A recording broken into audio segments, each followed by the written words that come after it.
अवघ्या 1 रुपयावरून पानटपरी आणि ग्राहकामध्ये झालेल्या वादाचं पर्यावसन हाणामारीत झालं आणि त्यात ग्राहकाचा मृत्यू झाल्याची धक्कादायक घटना नाशिकमध्ये घडली आहे। विशाल भालेराव असं मृत ग्राहकाचं नाव आहे। या घटनेनंतर अंबड पोलीस ठाण्यात गुन्हा दाखल करण्यात आला। ही घटना सिडकोतील राजे संभाजी स्टेडियम जवळ घडली आहे। विशाल भालेराव हा बापू सोनवणे यांच्या पानटपरीवर सिगारेट घेण्यासाठी गेला होता।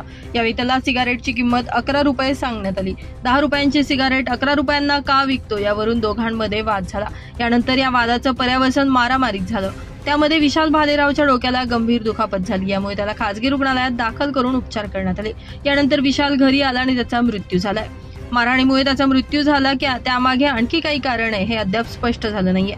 प्रेताचं शवविच्छेदन पूर्ण झालं असून त्याचा अहवाल आल्यानंतर खरं कारण समोर येईल असं पोलिसांकडून सांगण्यात आलंय। मात्र घडलेल्या या घटनेमुळे नाशिकमध्ये एकच खळबळ उडाली आहे।